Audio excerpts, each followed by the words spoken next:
events that are out of your control, fires, floods, hurricanes, you have to decide how much you love a specific part of this country, how much you're willing to sacrifice for it. Are you okay with having a home on the west coast of Florida if it happens to be destroyed? Can you bounce back? No, you should think about this. Truly. Are you able to deal with the ramifications of an event like a Category 4 hurricane if you are living on the west coast of Florida? Can you deal with the fire in parts of the west coast? Or are you going to make a different choice? What is your home? Are you willing to die for your home? In your home? Literally. Are you willing to die in your home? Are you willing to save people in your home? Are you going to run around saving other people in the home? I don't mean your home. I mean your neighborhood, your town. How deep are you in? Are you rooted? Do you care? Are you willing to help the neighbors? Do you love the neighbors? Do you love it? Are you fighting for it? These are all real questions. They are. You have to decide where you wanna, where your patch of dirt happens to be. Is it worth it? After we've had a wild year of fires and hurricanes and floods, and I'm not saying you can predict this. I'm also not saying you always have a choice. Your kids are in the school, your job is there. I get it. I'm not an idiot. I know that sometimes you just have to deal with it. But there are people that are maybe younger, or they have the ability to think about these things before they buy a home, before they plant roots in an area. What are you willing to deal with? It's a trade-off, for sure. It's a trade-off. You know? I don't know Elon Musk. I met Elon Musk one time at a New Year's party a few years ago in Austin. He was very gracious. He was very nice to me. A few of my friends were at that party. We spoke very, it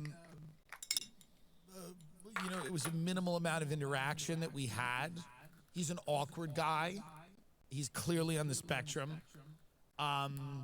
He clearly wants to be cool. He clearly wants to be liked. He has some brilliant thoughts in his head, and he's got other thoughts. He has some thoughts that have a lot of value, and I'm sure there are thoughts that do not. He is quickly becoming the most famous person in the world. I don't love this photo of Trump sitting there and Elon Musk standing over him in kind of an ominous way, kind of wearing all black. I don't love that. And I'm not even suggesting that Trump is in somehow like, in debt to Elon, or being cucked by him in any way. I'm just saying the photo itself, I don't love. Now, obviously, Elon spent a lot of money to get Trump elected, and Elon put a lot of effort and energy into that election. And Elon's now working, I believe, as a special advisor, whatever the term is, with this Department of Government Efficiency. And he's going around, and he is trying to purge the government of a lot of some of the government employees. He's trying to identify and isolate cases of corruption, waste, abuse, and, he's not wrong to be doing this. This is something that Trump wants him to do. The aesthetics of it aren't ideal. Trump doesn't look like he's in control. Now, I'm not suggesting he's not. This is just the appearance of it. And appearances are in many cases, reality. They're enough reality for people to form opinions. So I think having a press conference in the Oval Office where Elon Musk is standing over Donald Trump dressed in all black, speaking more than Donald Trump, isn't great. I've predicted this relationship at some point was going to become difficult. I think that's starting. I'm not even saying that the U.S. aid program has an intrinsic value. I think some of it does. I mean, some of it for farmers, and I'm sure there are people all over the world that get some help from this program, but it is also an intelligence front. It is a CIA/fund. They do use it to foment instability all over the world where they can. They provably use it domestically to fund protests. They provably use it for all kinds of activities that are not necessarily in the best interest of the American public, but they're in the best interest of the CIA and the people that the CIA works for. That doesn't mean that everything that that agency does is bad, and that doesn't mean that there aren't people that depend on that agency who will suffer because it's completely closed down. It is tough to hear people that have watched Benjamin Netanyahu vaporize tens of thousands of Palestinian children who now come out and worry about children in other countries not getting help from the U.S. aid program. That is what they call irony. I will say this, he's going to go into the Pentagon next. I mean, perhaps. They're saying that some of the next targets might be the Department of Defense and Education. The Pentagon, we know, has lost lots of money. U.S. aid, that program, has lost a lot of money. There are billions of dollars that are unaccounted for. The Pentagon, you know, I mean, I remember back to the days of the Iraq War when the Pentagon had lost billions of dollars, trillions of dollars unaccounted for. This isn't something new. And this doesn't seem to be something that anybody wants to happen, which might be, it might not be that bad that it's happening. I think Musk is doing it in a very sloppy way. I think he's got this band of 20-year-olds running around. I think the aesthetics of it make it seem like Trump isn't in control. And I think that makes Trump appear weak, which is not what he would want. And I think that there are going to be cuts that are sloppy in the same way that when the Biden administration got everybody to administer these DEI programs, diversity, equity, and inclusion, they were done in a very sloppy way. This idea that we had to make sure that every company, every university, every athletics, franchise had diversity, equity, and inclusion officers in it to make sure that they were hitting certain quotas, and that the messaging of these institutions didn't exclude any group of people, no matter how statistically insignificant that group was. It was done in a very sloppy way. This is not unlike that, in the sense that this is not a methodical approach. But I don't know that you have the time to do a methodical approach. That would be their argument. Their argument would be, well, we don't have time to be methodical. We have billions of dollars unaccounted for. We have tons of fraud and corruption. And the fact that Elon Musk happens to be the wealthiest man in the world certainly does not help the aesthetics of what's going on. Because here's the way this is being presented. These are government bureaucrats who are doing good things. They're good people. They're lovely. They are just here to help. They're just here to help. That's all USAID is. That's all we're doing in other countries is helping. That's why they love us so much. I love, by the way, I'm reading these articles and they go, USAID is one of the reasons people like us in the world. Nobody likes us. Nobody. Go to any of these countries where they have the USAID. American. Half the people believe it's a CIA front. The other half know it is, and they all hate us. None of them like it. The idea that people adore us, yes. Have we provided aid to people that have been grateful? Sure. But in mass, in totality, the idea that we're winning all these friends and everybody, go travel the world, tell me how much we're loved. Go travel the world, tell me how much after we've overthrown governments, okay? Invaded countries, occupied them, tortured their residents, kidnapped them in the middle of the night, put them in secret underground torture prisons. How much U.S. aid has made up for that in the minds? Yo, what's up, brother? Insane. People? Holy, really? I'm asking. Wow. Go travel the world and ask Really? a lot of these people, do they really love us? Or, we're gonna have to do that right now. Are they full of shit? They don't love us, number one. I'm not saying USAID doesn't have good things. The Republicans are trying to restart the farm aid. What's up, Toad, brother? For a lot of the Oh, farmers. you see the airplane crash in friggin' Pearson? $1 trillion. Holy shit, had man. the Holocaust, a bunch of chickens. Holy because of the shit. bird flu, they had to Benjamin Netanyahu like 30,000 Like the most fucked up thing. And now we all have to pay, it's $5 for eggs. I notice it now. I'm even noticing it. The rich. Not the Elon Musk rich, the working rich. But eggs are a lot of money now. So they're trying to restart, because they had to get rid of all those chickens. We're off topic. The point is this. People think what's happening right now.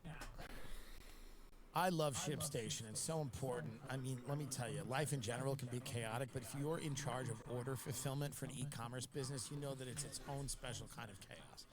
Well, with ShipStation, you can count on your day-to-day remaining calm, save hours and money every month by shipping from all your stores with one login, automating repetitive tasks. Come on, man. Finding the best rates among. All right, let's do it. Let's do it right now, man. How do I do it? So I go to, what do I do? Parts of your business because you never I have to worry about search. shipping and fulfillment again with ShipStation. Oh, Amazon Cloud. Oh, that sucks. 4 days. Oh, the cloud, man. Sales and marketing. Oh, I don't like the All the cloud. back office stuff you need to outsource. to I a hate the smart cloud. system like ShipStation.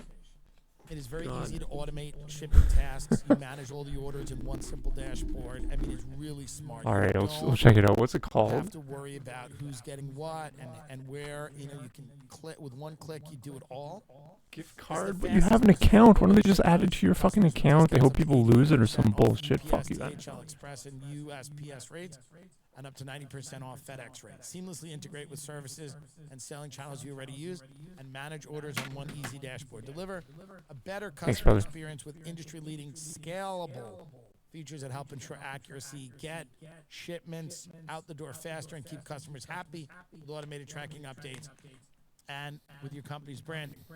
Over 130,000 companies have grown their e-commerce businesses with ShipStation, and 98% of companies that stick with ShipStation for a year become customers for life.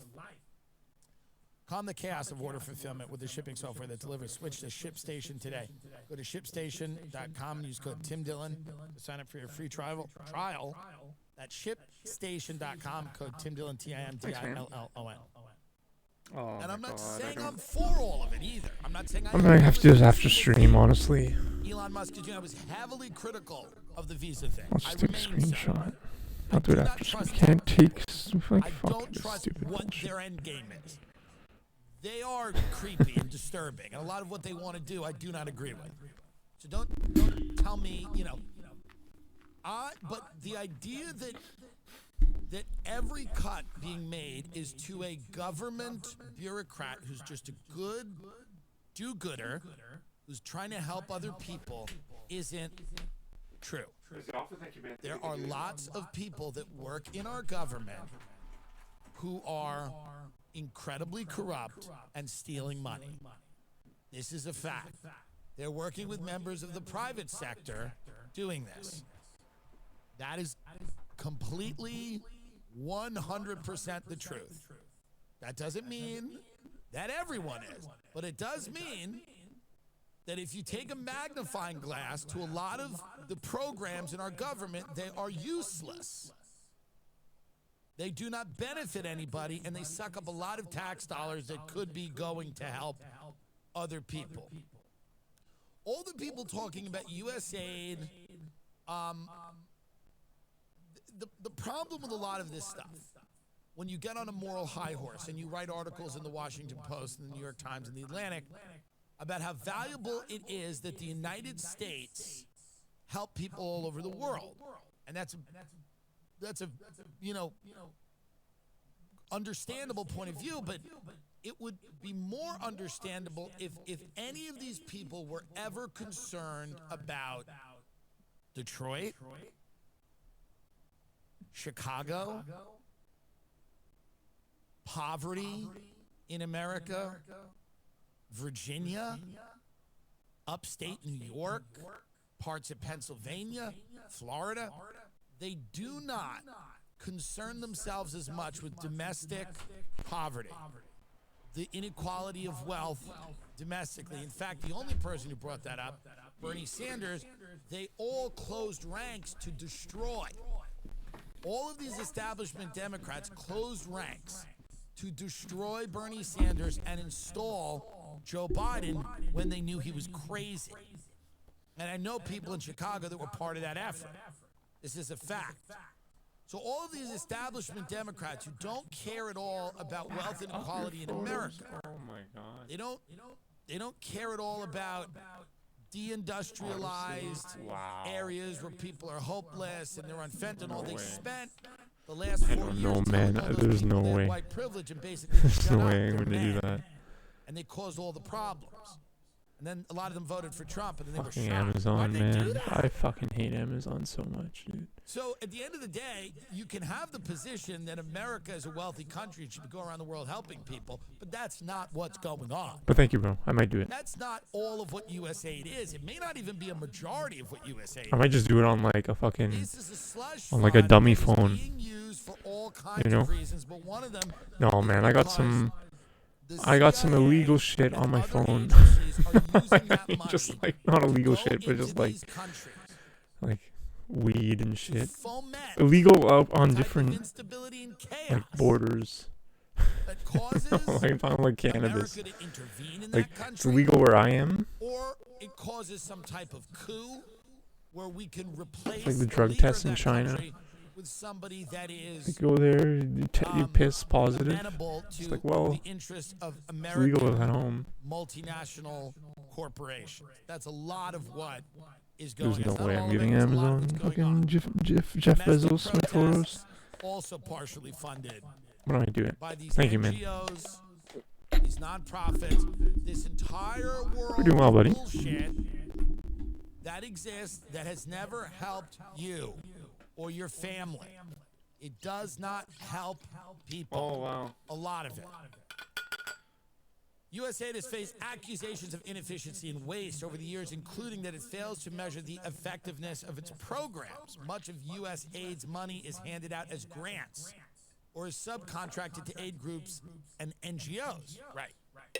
Critics contend that USAID's use of American contractors and its large bureaucracy means that not enough money actually ends up helping those. I might just use like a dummy This phone is like a charity.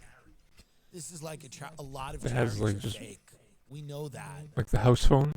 I might do it on the house Real phone here. charities. It's like a cell Venmo, phone, but it's there's like nothing on it. It's helping people directly. Oh, Bethany nice, does a bro. great job. She hands cards, That's and smart. puts them in people's cash cards and gives them to people and goes, go All buy those what crypto you need. keys. Something Bethany Frankel does, and that is true. But a lot of charities, and I've spoken not only to her about it, but other people, Sorry, lot started of doxing. charities, okay, are not transparent, and I'm a lot just of joking. people don't get the help. They don't. This idea that all charities are just these entities that just seek to benefit people, a lot of charities get such a small percentage. I mean, a lot of the actual people get such a small percentage of what the charity takes in when you factor in overhead, operating expenses, the salaries of the staff. Now, you need some of that, and I understand it. That being said, I mean, sometimes it's 10%. If you donate to a charity, sometimes the people on the other end are literally getting 10% of the fucking money. It's insane. That's why I don't donate. I donate to myself because I get 100% of the money. Transparency is big with me. So if I donate to myself, I get all of the money. There is no overhead. Whereas if I'm donating, I don't know, to just, World AIDS, sure. But where is it really? Where is it really? AIDS, come on. And I help people directly. I help people directly, as you should. Doesn't anyone have a Venmo in Africa? Yo, bro, have you seen the Becoming Bridget with Candace Owens? Oh my goodness. It was released yesterday. Should we watch it? Can I overnight you something Let's watch you it. need? I'm only half kidding. The charity's I don't know, man. I don't want to get booted off Twitch, man. We're not gonna watch Becoming Bridget. And it's gonna get better. It's gonna be more transparent now that the CIA is involved with the charity. It's gonna be good. Oh, Toad, man. Speaking of which, brother, I put my Donald Trump video commentary. I made it private, man. I'm so sorry, dude. I know it's like one of your favorite videos. Because I know someone's like, I can't lose my YouTube, man. I can't. I'm not like I'm just being a good boy. I'm not like I'm just picking my fights. You know what I mean? Like I don't need to be right. I don't need to be right. I need to be not canceled. No, man. But the reason I'm gonna pause Tim because this is a really important reason. Because when I made it, I didn't know the details that like kind of confirm that that person has passed away. I mean, I'm not sure. The thing is, it counters the narrative, and I fear someone will like report it as misinformation, because I admit the person that passed away may have passed away, and I mean I was pretty insensitive about that. Even if it is, I still think I still think he faked it, but. And that's how they're getting away with the psyop, because you can't question it, because you're going to make the people sad, the victim family sad. That's why they shot the random guy in the crowd. Or a specific guy, the specific firefighter, because they're using the same play as 9/11, right, with the firefighters, and saying, oh, support the federal New York firefighters. That they detonated the building of 9/11 on the World Trade Center onto all of them, all the firefighters in the building. With thermite.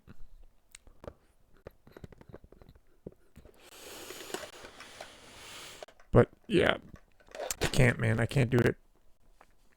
I'm sorry, bro. I might make it public again, but I mean, like, I don't want to pick fights. I'm sorry, bro. I apologize. I can make it unlisted. Send you the link.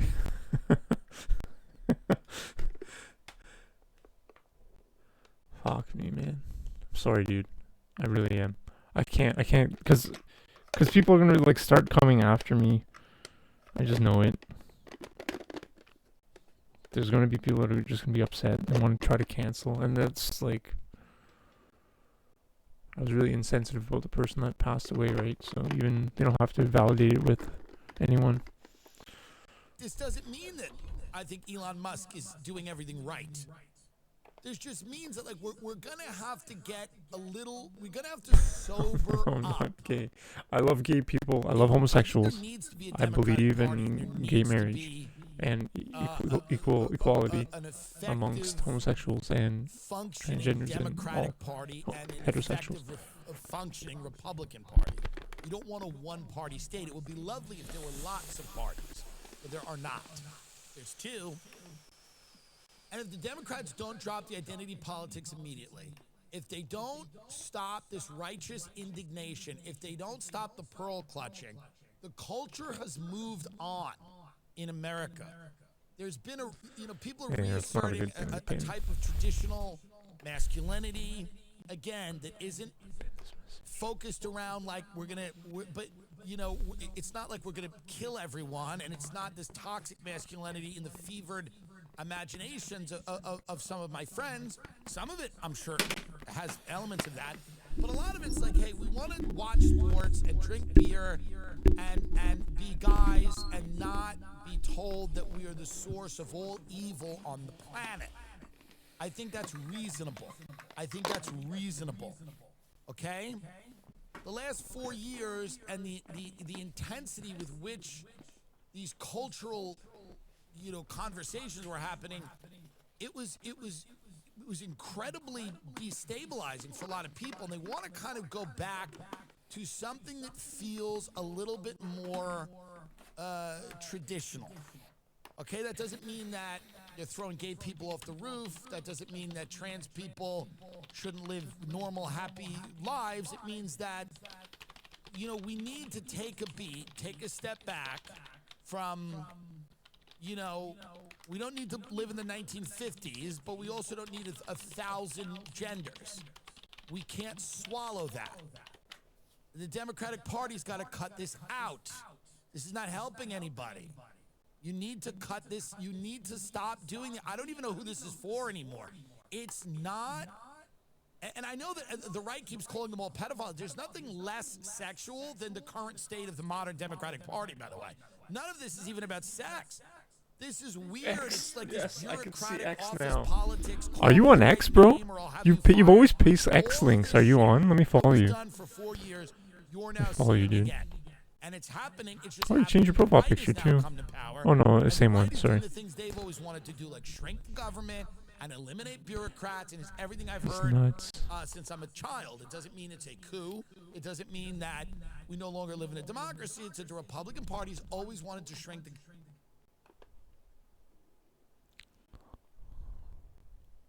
So one of y'all, but somebody's gonna have to just throw their life away on this one. Listen, all the Elon Trump stuff, it's getting to a point, man. It's getting like somebody's gonna have to, preferably someone who's already doing it. So one of y'all, but somebody's gonna have to just throw their life away on this one. Just kind of take one for the team. Somebody has got to just kind of get in there, go make history. You know who you are. So just buck up and do your duty, Listen. 46 million views. First one, when will we see arrested people? I don't know. I mean, it's like, well, we gotta talk about free speech, right? Like this is borderline a threat. But like, are we gonna go down that free speech path? Are we going to do that? How do you define a threat? What about like fucking like Tupac? Would you arrest Tupac for his lyrics, for his words? I don't know. I mean, I don't know.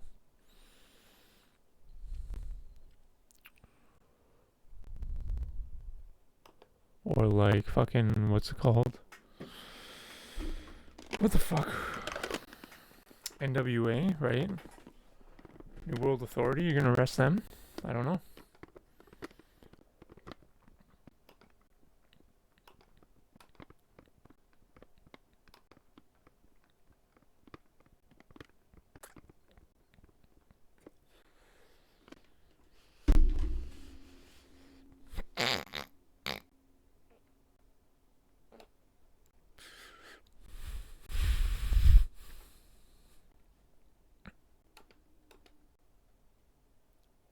Well, I mean, dude, I don't agree with what Trump is doing and Elon.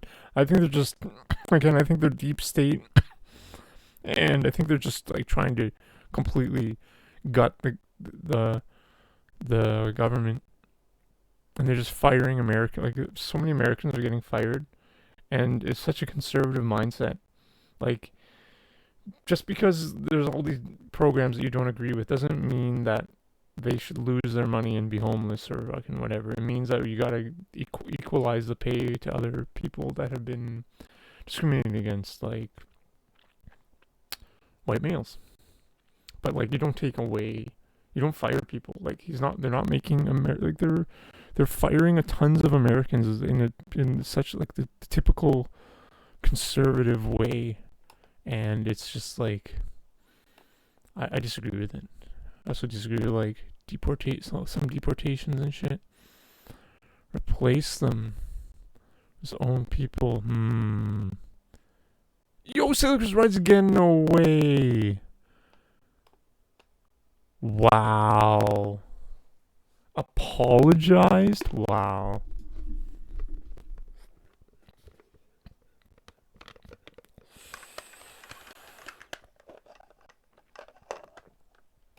Fucking cowards. Dude, view botting? I would view bot. How do I view bot? Like, I guess maybe I technically know how to, but like, how do we do it with... Oh, wow, insane. It's really easy to view bot? Oh, really? How do you do that? Should we pull it up? What's up, Sailor Curse? How are you, man? Thank you, brother. Bros, so okay, since you're here, bros, I guess Sailor, you saw the YouTube video. Yeah, bros, I'm going to China, bros. I'm doing it, guys. I'm really happy. I do want to know how to view bot, but I got a couple things. A 1 month university course at Zhengzhou University of Aeronautics on like supply chain design. Zhengzhou is like in the middle of China, pretty close to Xi'an. It's got like a high-speed rail station and everything. I might be going there in like 2 weeks, bros. Zhengzhou right here.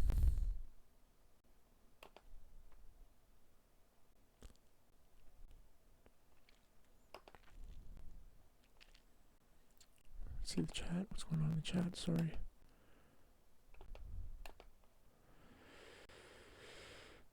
Two weeks. Oh, thank you. It's excited for me. Thank you, bros. Thank you, bros. Thank you. I know I'm really lucky. So yeah, I'll be teaching at a university for a month. My plan is... So they said they're going to give me one course, because they said the University of Aeronautics are not really strong in chemistry or biology. But they have like economics courses and business, and what I'm hoping for is that they give me more courses while I'm there. I think I'm kind of in a, what's the word? Not purgatory, but like professional purgatory, where the fuck that's called. Probation. Yeah, I'm gonna be like staying on campus, giving like lectures and shit to like 100 students, 2 classes of 50 adult students. I'm really lucky. Yeah, thanks, man. I know, man. It's like big time. It's fucking really big time. They're gonna pay for my flight. And then I signed an English teaching job starting mid-April for 1 year in Shijiazhuang, which is up here near southwest of Beijing. So you see this mountain range? This mountain range like leads up into like Beijing, and like the Great Wall is like up here and stuff. So I'll be starting in Zhengzhou, then we're going up to Shijiazhuang. Each city is 10 million people.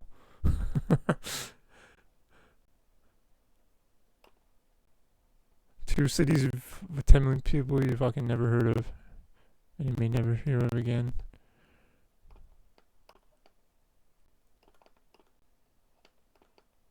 Yeah, I'm really happy and excited. And like the city, I made sure it has like toilets and shit.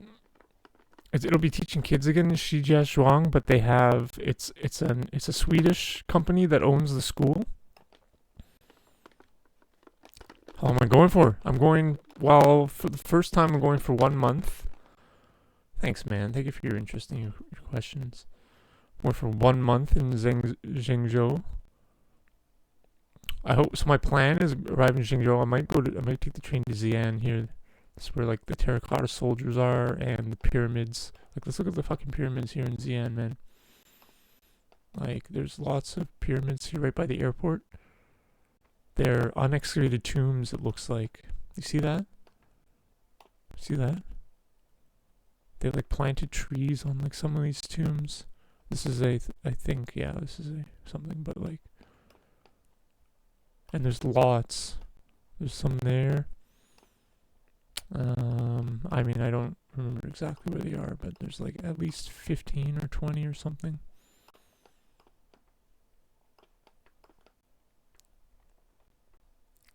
Yeah, like, look at this. Look at this. Like, what the fuck?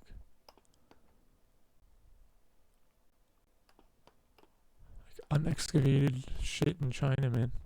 Pretty crazy. China copy, comma, man, not China, man.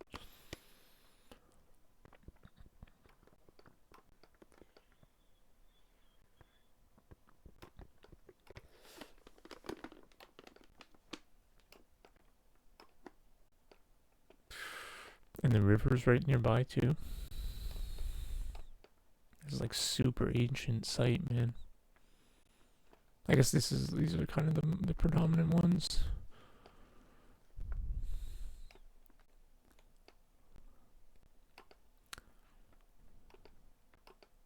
Government and get rid of waste. This is Hey, all that they've Jesus. ever talked about. Okay? Now, the same way that the Democratic Party tried to purge all of these institutions Rose. Thank you, of Rose. anyone that didn't subscribe to their policy of racial justice and equity. I'm learning Chinese, gender bros. theory and all this gobbledygook. And they ran around doing. You want to see my Chinese knowledge? Here, I'm gonna show my Chinese knowledge. Like, it'll blow your mind. I've been learning it. But yeah, viewbotting. If you can tell me how, that'd be awesome. But yeah, Rose. Thanks, Rose. Thanks, guys. Yeah, I'm going for 1 month Zhengzhou. See how it is. And then, I mean, I'm still applying to other jobs. I'm really happy with the Shijiazhuang offer. Can I just grit my teeth and deal with the annoying kids? Yeah. Yeah, I'm a little more prepared for it. I'm much less scared, dude. I was terrified. I was terrified when I first went last year. Like I was terrified. If you bought, look into it, because it's probably against. Oh, no way. Might come in and accuse you. I'll just say it's AI, and then we can make it like. Can we make the bots like AI?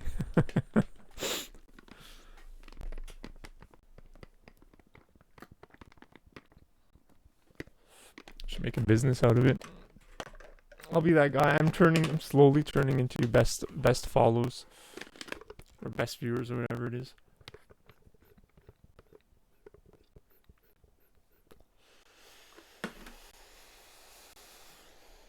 Okay, let me show you my Chinese knowledge. So this is like a speed word matching thing I'm going to do. I can also do sentences too, but let me show you the speed word matching. It's pretty crazy.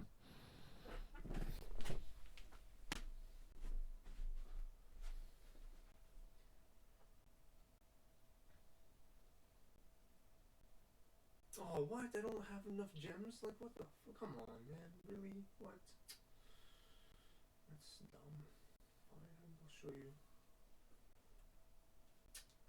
Okay, this is fucking not a good example.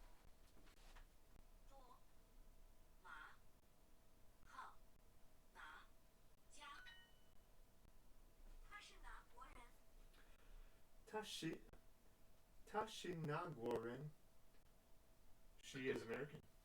Oh, what country is she from, sir? Xi'an. Fuck. Really? Anyway, fuck it. Pretty shit. It's just that they gave me a week free trial, and it ended like today, so I can't do any of the features. Just fuck it. I've learned like 450 Chinese words. Starts to completely fall apart when, as soon as one side has power, all they try to do is purge anyone that doesn't subscribe to what they want. And this is deeply unhealthy, and this is how you get societies in the Middle East where you have Sunnis and Shiites, and they just kill each other. The political process completely evaporates. It doesn't exist at all. You can't have discussions. You can't have debates. You do not vote. It is simply terrorism and war. That's what we want to avoid. We don't want that. So what we need to do is have a functioning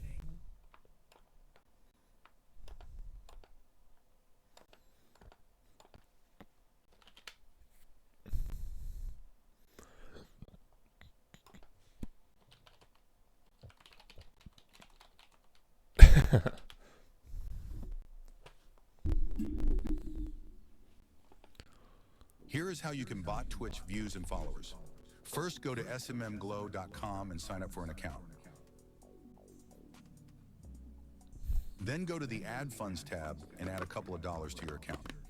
Head over to the New Order tab and search for Twitch. There is a lot of different services, but because this is for testing purposes, I'll just choose the cheapest option. Keep in mind that SMOM Glow always over-delivers, so ordering 100 live viewers will probably give you 250 plus viewers. Next, copy the link to your stream and put it in the link box along with the quantity of viewers you want. Hit submit order and wait 5 to 10 minutes for the viewers to come in. As you can see, the random streamer I botted has went from 500 viewers to around 700 viewers in the span of about 5 minutes. Now he is ranking way higher for the game he is playing, and thus will attract more viewers. Subscribe for more black hat tools and money-making methods. Wow, insane. That doesn't look sketchy as fuck.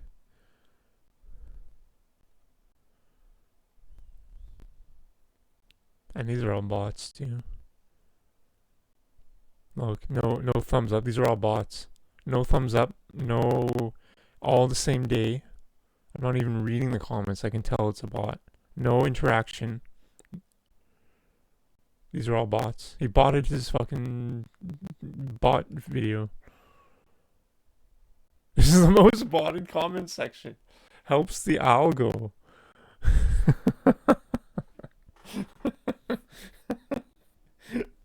Everything is just fake, man. I'm gonna thumbs this up. 11 days ago. Thumbs up.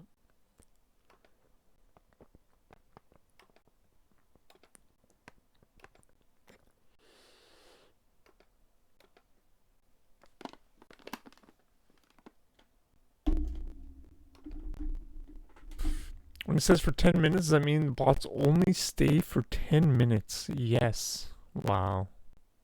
That's garbage. This is real? Yes.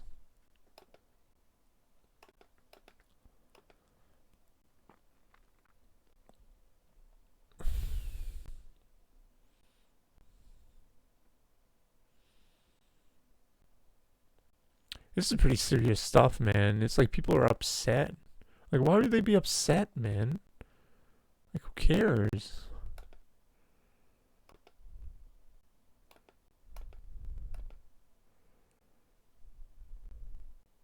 Like, that's like crabs in a bucket style, man. I'm not saying you're crabs in the bucket. I mean, you to objectively say a fact. You know what I mean? Call you out. Sailor coming and call you out. Mass voted, man. Maybe I should just fucking chill with this fucking bot shit right now. We'll watch one more video.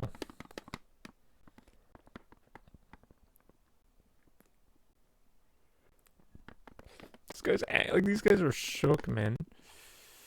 These guys are shook. They're really upset.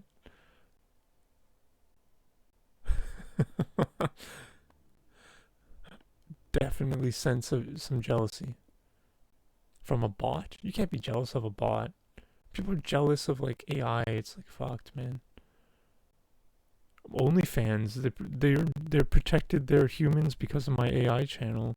I wanted to make AI OnlyFans. They rejected me. Bunch of jackasses. It's fine.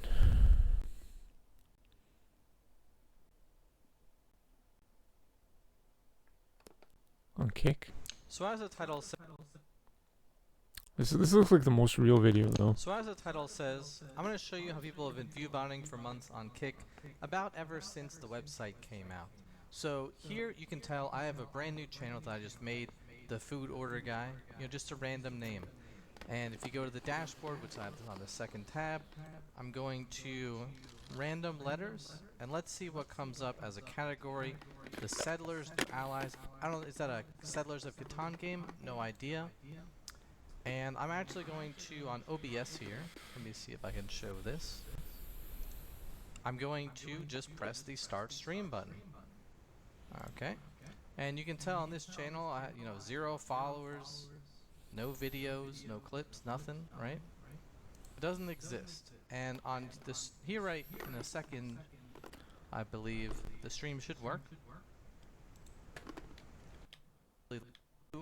Is you just type your channel in multiple tabs, and you just keep going and going and going, and that will get you viewers. So like I said, this has existed for months and months and months. Sometimes you do get a little bit blocked by the website for calling it too much. I don't even know if you have to have the stream on. You might be able to pause it, I'm not sure. But if you just keep going with it, who's to say you gotta stop at, however many, but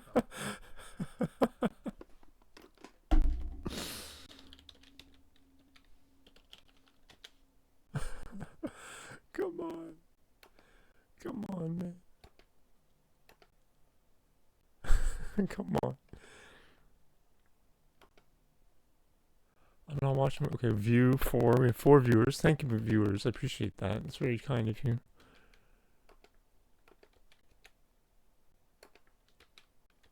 I don't know if my internet's gonna freaking crap out. Let's see if let's see if we can get up to 10.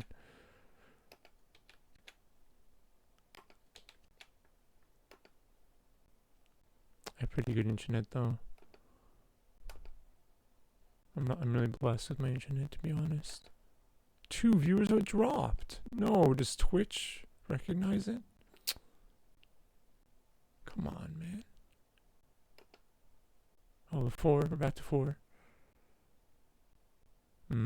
Twitch patched it or doesn't allow it or whatever. No way this works on Twitch. Dang.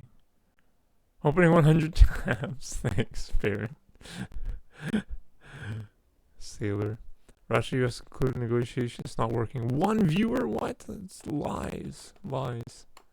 I'm showing on stream that that's lies. This guy. I can't believe this is a video. Like I really believed in this guy, man. Fucking guy.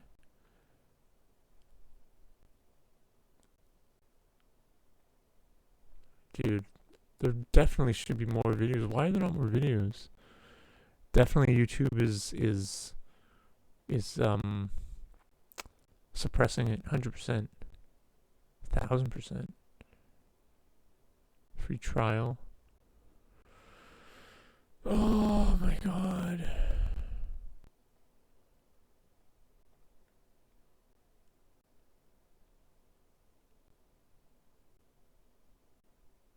Twitch follow bot, view bot.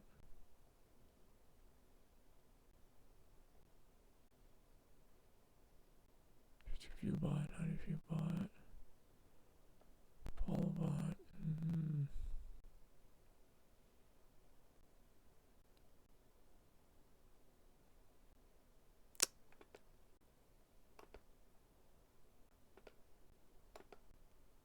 Democratic Party that nominates a sane human being to lead the party. It cannot be children.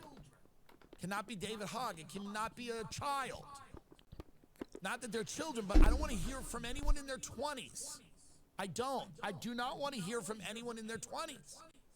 It doesn't help your case when all of the people on social media that you're bringing Oh wow, really, forward are Toad? people, in That's their 20s crazy. or sadly So they people in stole their 40s 80% of who are Ukraine. trying to ape the lingo of people in their 20s, which is even sadder. You have to kick and purge. You have to kick these people out. You have to purge them. You have to bring in rational people that go, you know, we need people to have health care. We need people to have retirement. Yeah, We new We Khazaria. need to ease people's economic insecurity. BlackRock We gets need 80%. to not divide people on the basis of race Damn and it. gender and sexuality. What we need to do is build a coalition Fucking of Twitch. people Twitch sucks. based on the idea I know, I love that Twitch. Amazon all sucks. have similar interests regarding infrastructure, regarding Speaking of which, I'm economy, still waiting for my base. regarding It's supposed to arrive tomorrow. freedom, regarding abortion. A lot of people, you know, obviously are pro-choice. So it can be done. It's just not going to be done until they fully get rid of a lot of the garbage that they have. I love Helix mattresses. Everyone that comes and stays with me out east in the Hamptons, they love Helix mattresses. They go, why are these mattresses so good? I said, well, they're Helix. Helix mattresses are the best, okay? You can take a quick, simple quiz to find out what kind of sleeper are you. Do you have a specific sleep issue that your Helix mattress helps address?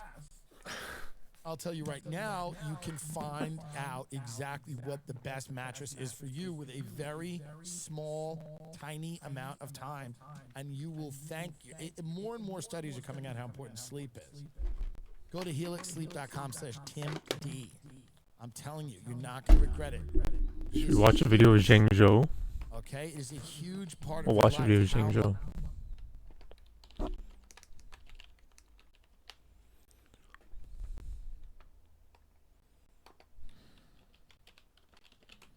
So Zheng Zhou drone. By drone. That looks pretty sick.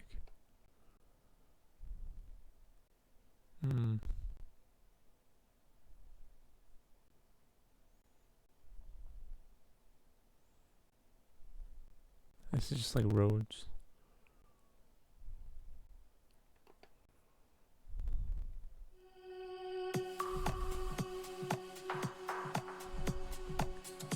There it is, boys and girls and everyone.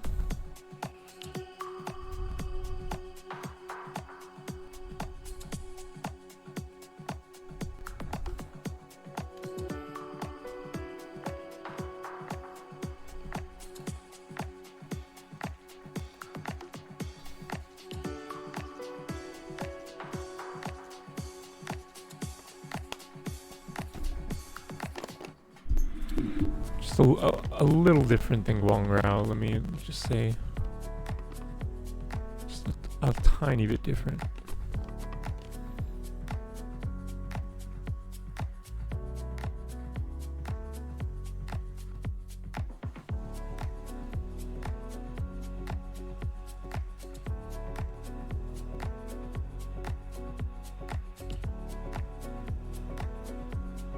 Big city, man.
eastern side of Zhengzhou. To be honest with you, kind of boring.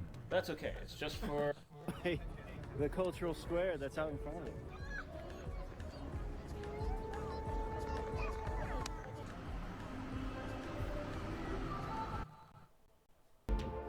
View deck up here, 288 meters.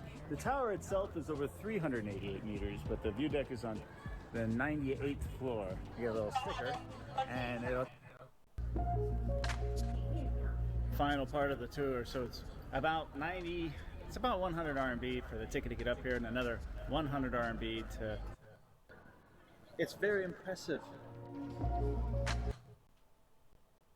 Little. This is at night.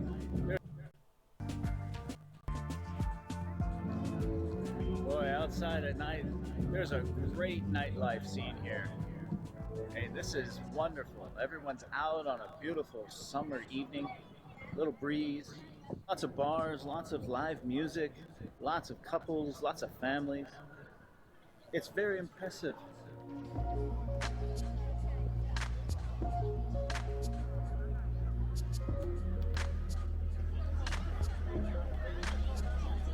Near the hotel, there's like a night market, an arts and crafts night market.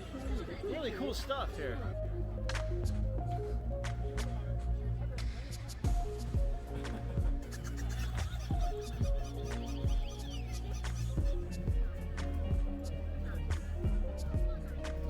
Slinky Showman.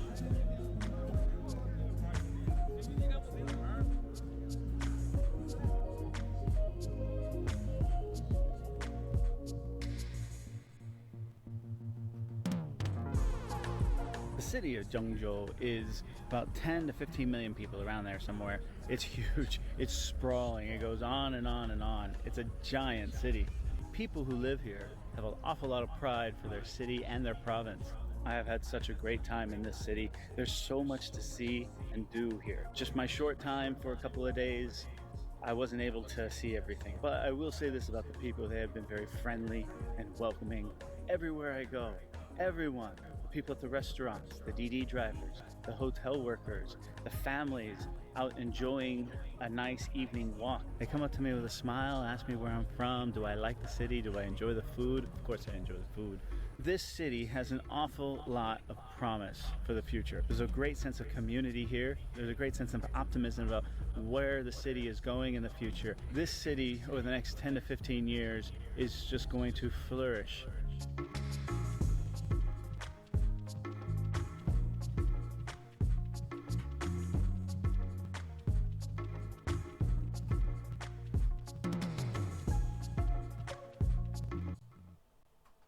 You're sleeping and how well you are sleeping.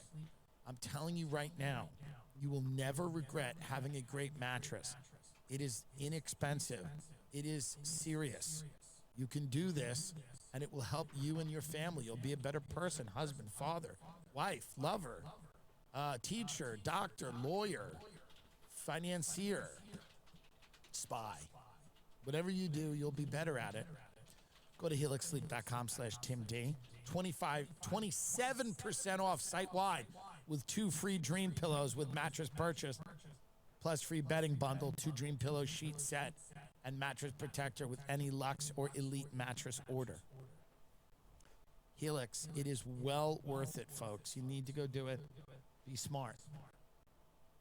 If you look at the cultural moments right now, music, and also the right, stop whining about Kendrick Lamar's show, you idiots. Stop being the pearl clutching and the offense. The addiction outrage machine is over. It's being shut down. It actually is already shut down. It's like an amusement park that you pass and you look at it to the left or to the right and you go, oh, that must have been fun. And it was. Being angry all the time made a lot of people happy, and it made a lot of people money. But it's over. It's shut down. No one has the energy for it. You cannot stay angry for your entire life. It's unnatural. Just the way you can't stay happy your entire life. There are going to be days that suck and days that are great. Okay? So at the end of the day, you cannot fly into a rage over every single thing. And when the right is yelling and screaming about Kendrick Lamar for whatever reason, Serena Williams crip walking, or we don't like that he didn't do this, or we don't like that it just shows that even in victory, because they've won, the right has now won everything. Even in victory, the temptation to be a victim is so great, so monumental, and the right will have to fight this, or they'll get destroyed in the midterms, and they'll lose, and they'll lose the next election. They also have to figure out how to lower the prices of things and get interest rates lower. It's another conversation for later in the show. But if they do not figure out a way to stop getting angry about who cares, in the same way that people on the left that say Kendrick Lamar's show is the greatest thing that's ever been, he's showing that America, he's making a statement, and he's showing that we watched it. Projecting your political realities on art is over. That's over. That's 2022. The idea that the person that you enjoy watching, listening to, is some symbol of some greater thing you want to see happen is over. It's now embarrassing on both sides. It is a halftime show. It was forgotten. It was good. I enjoyed it. I think he's very talented. But what he did ultimately means nothing. It doesn't mean anything. You people have put all of this emphasis on art as a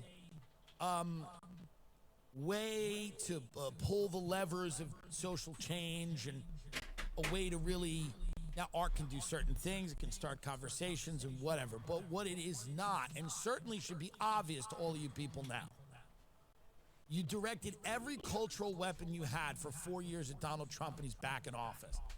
Enough. Stop it. Oh, really? You're not a resistance. Hollywood doesn't do a great job at resisting anything. I'm not saying it should so crazy. blindly go along with things either, but you have to stop projecting all this stuff onto a halftime show. It's embarrassing on both sides. The right's like, this is Matt Gaetz goes, this is the response It is to like very Trump's tragic and historic tragic, gains but it would have been of like black such men. a No, massive it's a tragedy. halftime show. Even if like one person had passed away. It's a it rapper was performing at a childish, halftime show. or whatever, but like, That's what it is.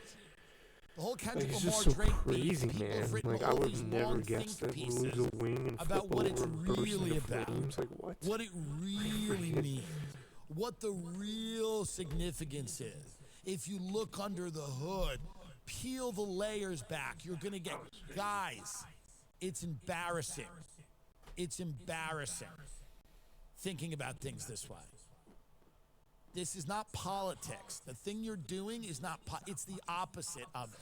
You're retreating into this world that doesn't mean anything outside of X and a couple of dumb think pieces and a couple of YouTube documentaries. It's not meaningful, lasting change. It's not change at all. It's nothing. It's less than nothing. So what you have to do is you have to get over that shit, and you have to stop. Otherwise, you're never going to be effective, and you're never going to get any type of legitimacy back if you keep doing this. Now, friend of the program, Kanye West, speaking of the Super Bowl, and we only say friend of the program because he wasn't what he reached out to us a lot, but not a lot. I think once, but he has been going off the chain, and even this is how crazy. Even he's getting boring. Even this is boring. Yeah. You're a Nazi. We get it. It becomes boring after a while. He was saying very interesting things at one point, years and years ago, about love, and then it all got very Hitlerian, you know. But he paid, and I think it was $8 million, something wild, for a Super Bowl commercial. It's actually less. How much was it? I don't know exactly, but it was. Can I afford one? How much? You probably could. He only paid to have it shown in the LA area, Oh, interesting. so it's a little cheaper. Interesting. So only in the LA area, Kanye West, because I was at a Super Bowl party in Santa Monica. It was fine. It was nice. And I was there, and lovely home. And I was there, and just LA people, you know, it's just what it is. But They lack intensity, people in Los Angeles. So if you're watching a game on the East Coast, there's a lot of intensity and passion. And in LA, everyone's kind of like, so it's just not fun to watch anything of any substance with any of these people because but they're very sweet and very nice. They ordered me coffee. I wanted coffee, and they had a beautiful home. And I like it, actually, at this point in my life. I like it with no intensity and kind of boring people that will get me what I want and let me sit in their backyard that I can't afford. That's what I like. So it actually works perfectly for me. But a few people were like, what the fuck? Like, there was a visceral reaction to something, and I go, what happened? And they were like, oh, Kanye West had a Super Bowl commercial. The ad ran on 3 Fox-owned stations, including KTTV, Los Angeles, and may have been seen in a few more local markets. It's not the first time West had purchased a local spot during the Super Bowl, as one was seen on at least one small market CBS affiliate in 2024. I love the idea of buying a local Super Bowl commercial. Can we watch it? Let's watch. This was Kanye West. Now this, Yeezy.com, there was a link, and he was just selling a shirt with a swastika on it. We're not watching this. Actually, we're not gonna fucking listen to it. The new fashion where everybody's wearing all these big things, Matrix-like, but these very big coats and these big boots and these big... This is making people worry about you more. I'm not saying it should be form-fitting and skinny jeans or whatever, but this kind of strange, everybody's cloaked, doesn't seem great. But Bieber seems like he's having issues. It doesn't mean that he is. I don't know. I don't know him. I don't know people really that know him, but here, you know, because this, I'm telling you right now, this P. Diddy, I think, wasn't good for these people. That's what I think. This P. Diddy, it turns out, was like not great for them, for a lot of these younger people that P. Diddy took like an interest in and tried to mentor and stuff. P. Diddy, I think, was, you know, a net negative. That's the surmise that I have. So this poor guy is walking around trying to deal with all of this stuff, and he's, you know, so I'm hoping the kid's okay. He's been through a lot. He got famous very young, and it's very, very difficult. You got to use Built. There's no cost to join Built, and as a member, you'll earn valuable points on rent and on your everyday spending. Built points can be transferred to your favorite hotels and airlines, and even the ones you haven't heard of. There are over 500 airlines and 700,000 hotels and properties around the world you can redeem your Built points towards. Points can also be redeemed towards a future rent payment and unique experiences that only Built members can access. So if you're not earning points on rent, my question is, why not? If you rent, if you haven't heard of Built, you're going to thank me, okay? I would start taking advantage of it if I were you. Here's the thing. We earn points on groceries, travel, and practically everything else we buy, but shouldn't we also be earning points on rent? One of our biggest monthly expenses? Built changed the game by letting renters earn high-value points on rent and around the neighborhood. With the seasons changing, I'm always dreaming of a warm weather getaway. I love using points for travel, and I'm always looking for ways to earn more to book my next flight. Here's a life hack for you. Built lets you earn points on rent payments and redeem them towards flights, hotels, and a lot more. One of your biggest investments should get you more than just a roof over your head. Start earning points on rent you're already paying by go to joinbuilt.com/Tim. That's joinbilt.com/Tim. That's joinbilt.com/Tim. Make sure to use your URL so that they know we sent you. Joinbuilt.com/Tim. Joinbuilt.com/Tim to start earning points on your rent payments today. Built! Morgan & Morgan has just filed the first of its kind lawsuit against the food industry behemoths. The lawsuit alleges these companies engineer their ultra-processed food products to be addictive and market those products towards children, allegedly causing chronic diseases such as type 2 diabetes and fatty liver disease, both of which were nearly unheard of in children 40 years ago, now affect the lives of thousands of children. The complaint details the strategic and calculated actions that these companies allegedly took to target children with ultra-processed foods, including internal memos, strategic meetings, and the extensive research they allegedly conducted to leverage our biology and neurology to create addictive substances. And by the way, I think this is great. People should be held accountable for turning little children into fatty boombatties.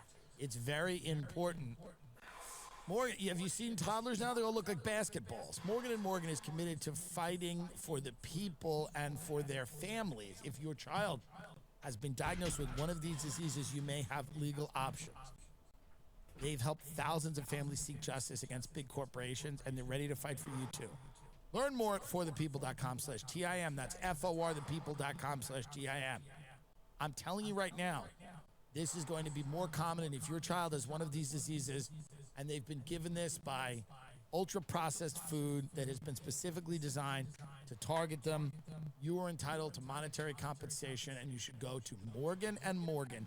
That is forthepeople.com/Tim. That is FORthepeople.com/TIM.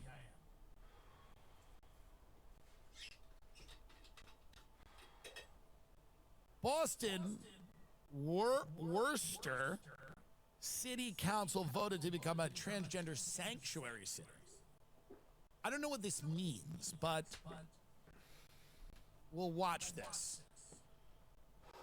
Is there one transgender person that can publicly appear without a blue wig? Like there needs to be, and I'm sure there are. Everything can't be Halloween with this community all the time. Describe a meeting where, like, all of these, I know an executive. I'm not going to say where. Comedy Central. I'll just say it was, because that's where it was. Okay? And he offered an opinion on a lesbian, a white lesbian. He said, I just don't think she's funny. By the way, there's a lot of people who don't think I'm funny. They're allowed to not think that, okay? They're allowed to not think that. There's enough people that think I'm funny, that I live a lovely life. Great. You don't? You don't like it. You don't like the show? Don't listen to the show. Doesn't really matter. It's just, you know, it is what it is. You're allowed to not like things, okay? I'm going to tell you a story now that I may have told it. Maybe I've told it. I don't even know. I might have told it. He said, this was at Comedy Central. And this was an executive at Comedy Central. And then a female comedian who was a lesbian. Her name came up in the room, and he didn't say anything damning. All he said was, I never found her that funny. Now, there's lots of lesbian female comedians, by the way. Some people like some of them, and some people don't like others, just like there's a lot of gay male comedians. If you suggested a gay male comedian and my name came up, and I know this for a fact, a lot of people in those rooms in LA have had strokes, like actual strokes, and they had to be taken out. So it's fine. You're allowed to have opinions, right? This guy was court-martialed after he said, she never did it for me. She never found me that funny. He didn't say, don't give her a deal. He didn't say, I think she's the worst thing ever. He said, it's not for me. Never thought it was that great. He was taken outside by several people, several executives. He brought into a room and told, you cannot, as a straight white man, offer that kind of opinion. He said, you hired me to give an opinion. I'm an executive at this, let's be honest, fake company, Comedy Central. And he goes, you hired me to give an opinion. It's literally my job to give an opinion when the name of a comedian comes up. And everybody went, well, you can't, you're a straight white guy. You have to understand you're in this position of power. He goes, right, but you hired me to be in that position of power. That's the thing. I'm the suit. I sit in the boardroom. I give the opinion. Is it right? Is it wrong? Who knows? But that's my literal job. And they said to him, well, you can't do it. You can't do that. And then he ended up leaving the company a few months later because he said, I cannot work in an environment where I cannot give an opinion freely on a comedian of color or a gay comedian or a trans comedian. I'm only allowed to critique straight white men. That seems crazy, right? And me. I think you're allowed to. I think all of those companies were like, You're not allowed. You're to say only negative things about straight white men and Tim Dillon. If you have a negative thing to say about a gay person, it's to be said about Tim Dillon, and that's it. But so this was going on all over the place, and this is what DEI was. People they don't understand what it is. It doesn't mean every minority that has a job is DEI. It doesn't mean that everybody that's not white is incompetent. It's far from the truth. That's not true. And yes, is the right going overboard, criticize everything DEI? Sure. But what it was, and I just used that small example of a story that I personally was told, and I know that person, it's a real story. I use that example because that's what DEI was. What DEI was reordering all of these institutions and saying, you're not allowed to talk about this. You're not allowed to say that. You can only have an opinion on this. We have to have a quota which includes this. So if you don't like something, you better start to like it because we're coming after your job if you do not fall in line. DEI could have also been called fall in line. That's what it was. So you had that created.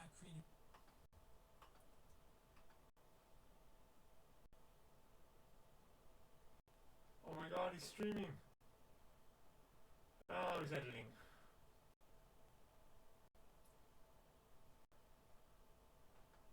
Watch it for Toad. Here. All right, look, guys and girls, let's put that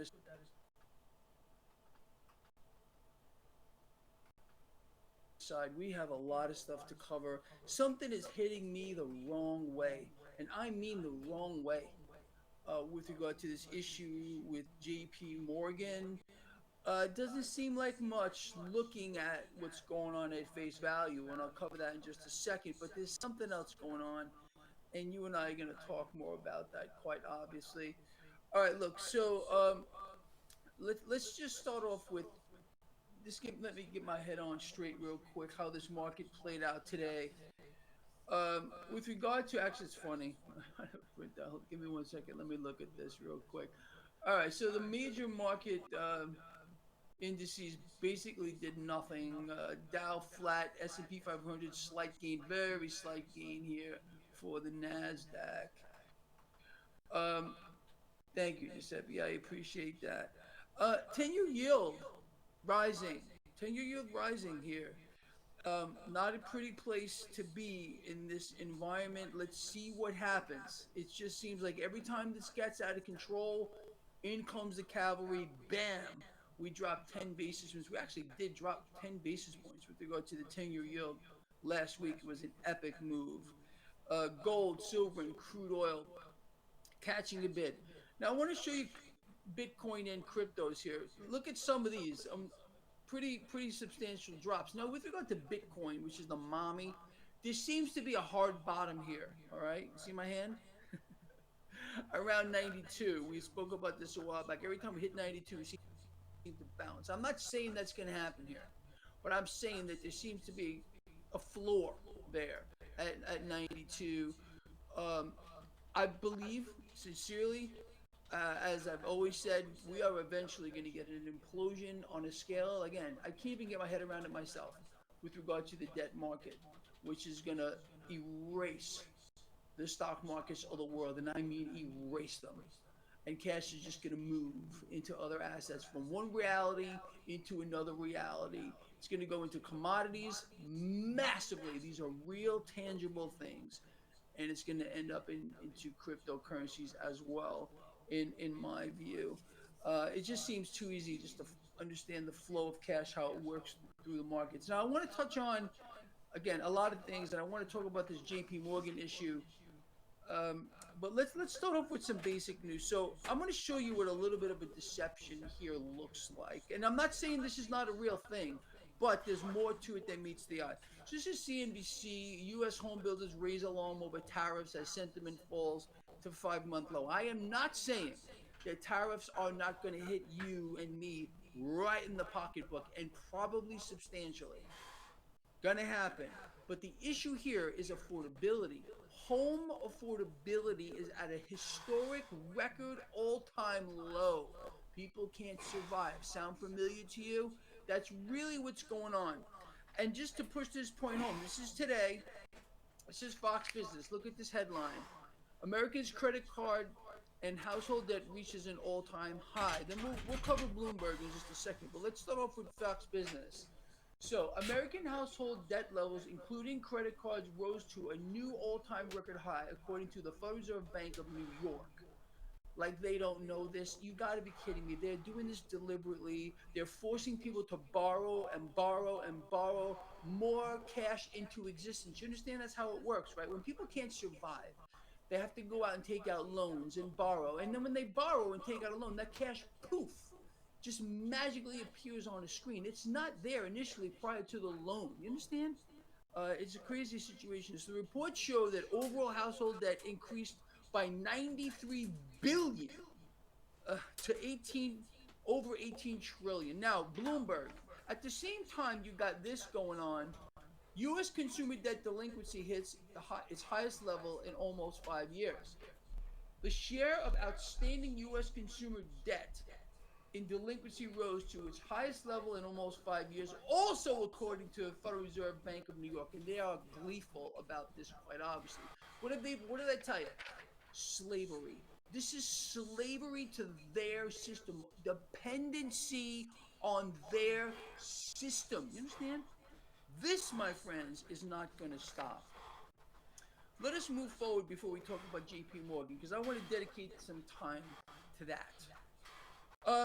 Now, if you remember, last week, President Trump floated out an idea to Zelensky over there, Ukraine, saying, hey, listen, if you agree, Zelensky agreed, to give us, the United States, a 50% shareholding in your rare earth metals, we will send, President Trump said he will send the U.S. military over there to guard or protect these rare earth minerals, materials, whatever.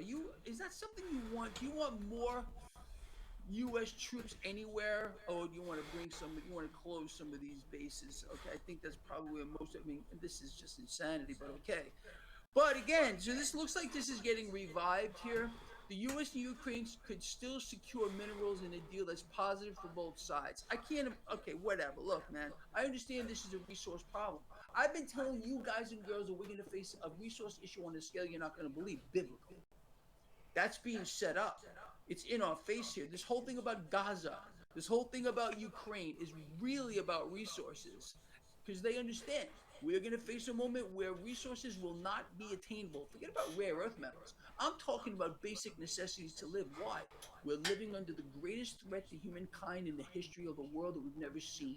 And that's not just here in the United States. It's a global debt bubble. That global debt bubble bursts, everything locks up. It freezes, credit freeze. The flow of credit through the system stops. All transactions stop. Could you imagine what that means? Again, all these executive orders, all well and good. Let's do this one, let's do that one, let's do the other one. How about saving the system, President Trump? How about, really, honestly, I'm going to say it again, executing your right, sir, as President of the United States, to back the dollar or the currency with gold. Yeah, we wouldn't even have to audit the Fed, although we should anyway. Oh, let's talk about auditing the Fed. How many of you remember this nonsense, or Fort Knox?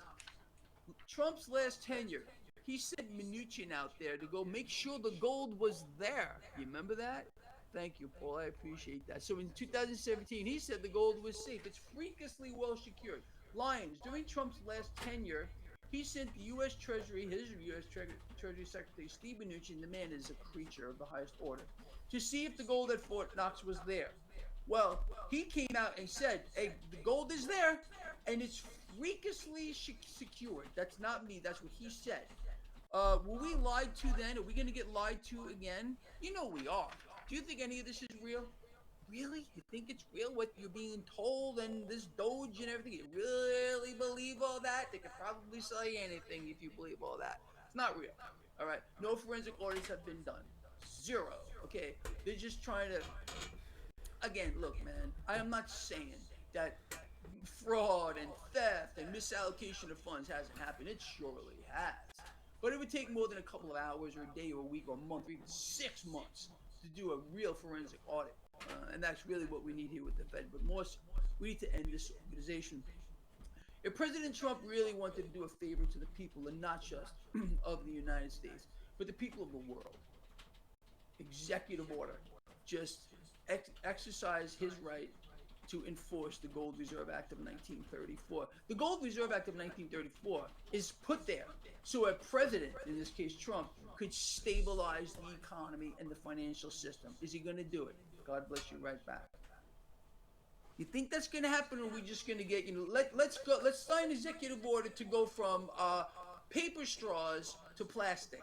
This really did happen. Make this stuff. Okay, I'm not saying that all his orders weren't good. Some of them absolutely needed to be done, but some of them were a little bit on the nonsensical side. Why are we ignoring the greatest threat to human life on the planet Earth? That is this financial system. Now let's talk about why I am concerned a little bit here, more so than usual. So we understand the CEO, Jamie Dimon, of the largest bank on the planet by assets, J.P. Morgan, he's been known to sell obscene amounts of shares from time to time. Now, this is Barron's. J.P. Morgan offers details on Jamie Dimon's next stock sales. Apparently, this was announced recently, and now he's going to be selling 1 million shares. That's not what bothers me. It's not what bothers me. Believe it or not, that's not what bothers me. What bothers me is we just found out last week that George freaking Soros, okay, you guys don't know who this guy is? Well, you really should. Do like 2 seconds worth of little research into this guy. He's cutting ties with J.P. Morgan. Why would George Soros be cutting ties with a super bank like this, unless there's something else going on here? Let's back up a moment here. I'm running a little poll. You see the little poll here? Do you believe that the major Wall Street banks are actually solvent? 86% of you believe that they are not solvent. They are not solvent. The entire world financial system is debt-based. It's debt-based. So I have a little surprise for the 10% of you so far that think they are solvent. Okay. The debt-based system means it can only operate in a perpetual vacuum, a black hole. There is no solvency here. These institutions here, these major Wall Street banks, and I've been screaming about this forever here, what's backing up whatever they supposedly have on their balance sheets? I'm going to tell you something else about their balance sheets. They're more than likely negative. They're more than likely negative. And then we don't even have a reserve system anymore. Like I've been telling you, you think those digits on the screen are real in your brokerage, in your freaking banks? It's not real. These are nothing. They're just on a screen. They don't exist. They're not on the elemental chart. So understanding that the entire global debt-based system must operate and can only operate in a perpetual deficit. It's debt-based. That's why more and more and more debt must be pulled into the system just to keep the illusion real. And none of this is real anyway. You know, it's all fake. It's just all fake. The entire system is absolutely insolvent. So that means the banks themselves are insolvent as well. That means we're all insolvent. Do you realize what I'm saying here? And you got, credit card debt, household debt, personal debt, every type of debt you can imagine is skyrocketing out of control because people can't survive. That's the mechanism. Pressure on the people to foster this system here of extreme have-nots, and a wipe out of the middle class. Does this sound about right to you? You see, because this guy has only been explaining this for 10 freaking years longer, and maybe we're making some kind of headway here. But I'm telling you, when I heard about this, look, man, this whole thing last week with Soros and J.P. Morgan, when he came out making the announcement that he was cutting ties with the bank, I said, okay. But then I started to think, all right, so Jamie Dimon's selling another 1 million shares. You know, I don't know. It just kind of hit me the wrong way. What we do understand, let me set the stage for you maybe in another way. These institutions, including J.P. Morgan, their derivative exposure so vastly outpaces the entire market capitalization of every single major Wall Street bank combined by exponents. Take the market capitalization or the actual worth of every major bank, including all the assets they have, the buildings that they own, whatever else they may have. Take all of that and put it in a pile over here, every single Wall Street bank. Now you weigh that against their derivative exposure. It's like this is what they have here, and their derivative exposure is bigger than the Scots. So they're absolutely insolvent institutions. Let me explain to you what really should be happening with Doge and Trump. Send Musk, okay, over to the Wall Street super banks. Let's have an audit over there. We already understand. All of these institutions have been caught red-handed repeatedly over and over and over and over and over in fraud, in this scam, in misallocation of funds. None more so than this one. JP Morgan repeatedly gets caught. And what do? What happens? They pay a fine. They pay a fine. They pay a fine. The fine that they pay, they already bake it in. You understand? You have to look at it this way. These institutions have think tanks. They think ahead and say, okay, you know what? We're going to do this. We're going to get caught doing it. But they're going to, of course, enforce a fine on us. But we're going to make 1,000 times whatever the fine is going to be. So let's just break the law. We know we're only going to get a hand slap. No one's going to take any action, and there won't be a single arrest. Do you see how it works? So that's what really needs to be audited. That's really what we need to see where the fraud is. You want to talk about untold trillions of dollars that should be clawed back? We won't hear about that either. We won't hear about that either. Come on, man. You guys are going to know exactly what I'm talking about. It's absolutely off the freaking Richter scale on such a grand scale. Anyway, look, so what I'm saying is this. This guy sitting in front of you here has been urging you for years. Number one, to stay away from Bank of America. Or maybe it's stay away from JP Morgan too. I don't know. But just get your assets out of Bank of America. This bank is being set up to fail. Period. The end. They all have the same exposure with regard to derivatives. They all have negative balance sheets. They all operate in a perpetual deficit. That's the system. That's how it works. Again, think of global debt. Think of global debt in this hand, and think of the people in the other hand. Global debt skyrocketing at its pace that we have never seen before in the history of the world. And here, this is not just an American issue. This is an issue around the world. So we have a parallel here. Global debt skyrocketing, public debt in the form of credit cards, any kind of loans that they have skyrocketing out of control. You see what's going on here? It's going to get monumentally worse moving forward as the currency is devalued everywhere. We are not, unfortunately, going to have President Trump exercise the Gold Reserve Act of 1934. I sincerely doubt it.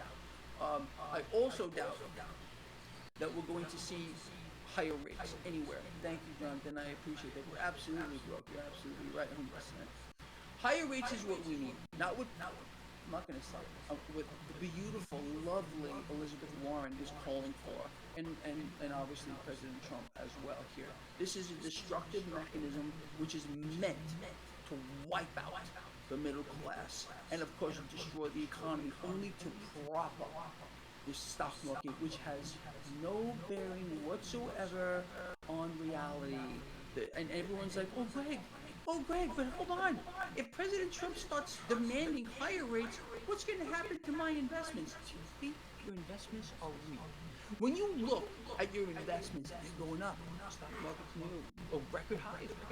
Do you think that what you're looking at is reality? They're digits on the screen. It doesn't exist. It's not on the elemental chart until you sell. And then you turn that into, let's say, cash, unfortunately, and you take that cash and you allocate that into something else. Until you do that, you are nothing. You are paper rich or fake rich, however you want to look. It's not real. This market is going to melt down on that. It's going to super melt down. Like I said this morning, super meltdown at one point, because none of this is real. None of it has been built upon oceans of debt. This is a house of cards, people, built over a pool of rocket fuel. It's going to go up. So, Greg, I can't get my investment. Your investments are nothing. Your investments are an illusion, like everything else that you're seeing here. This market is going to go down. If you think you're going to lose now, when this market actually finally does whatever it has to do here, when central banks stop buying all the debt, because they right now, look, does it just hit you the wrong way? Understanding, and please don't take my word for what I'm about to say. I only tell you this every freaking day. Right now, central banks are the #1 issuers and buyers of debt. They have become the lenders and buyers of last resort. People, I've been telling you this for 10 years that this would happen. Here we are. Here we are. Welcome to the show. Okay. Not only that, these same institutions are buying gold. They're buying gold. They're the #1 buyers of gold. They're betting against their own system. I tell you, man. That's it. I don't know another way to say to explain this stuff to you guys anymore. It's really getting to the point of like I just can't. The system is only functioning because of, again, vast debt expansion. It cannot work. Think about what I'm saying. This illusion that you're in right now, it can only and is only being maintained on the back of vast debt expansion. Can't stop. Global debt out of control. But it's in control because this is central bank's goal to inflate. The more they inflate, the more they devalue the currency, the more dependency on the system, the more people have to borrow to survive. With delinquencies skyrocketing. People, this is in your face. It's in your face. And again, the reason why you guys and girls are not surprised at all is because you knew this. You knew this before, and if you think we're done, those of you that may be new here, we're not done. We're not done at all. It's only going to get much worse moving forward. Understand? So what do? You and I take advantage of everything that comes our way if we realize the entire system is completely insolvent, that must operate and can only operate in a perpetual vacuum, demanding that more debt be pulled into it just to function, just to maintain this illusion. What are you going to do about it? You're going to sit back and suck your thumb off now?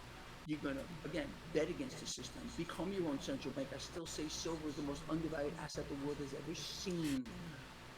Based on the Dow gold ratio, gold silver ratio. I've covered this 1,000 gazillion times. What I've said has been probably featured in every freaking publication you can imagine. And then some. And it's going to play out there. Everybody knows it. As we're being bridged into this system, a tokenized system, which we really don't need. We need to go back to a constitutional money system. What I say to any of you that may be new here, does it make sense? Because I know to everyone that's been with me, this is spot on to you. And this is also nothing new. Anyway, that's kind of it, guys and girls. Now, before we get out of here today, anything you want to specifically cover before I let you go?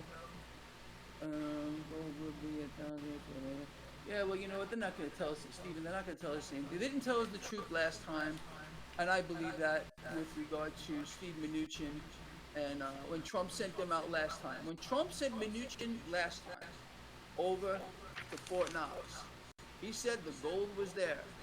I guess it was true because Trump backed it up and said the gold's there.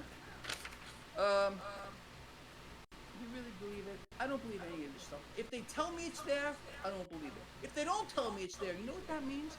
That means it's probably still there and they're about to reallocate it to their friends in the upper echelon.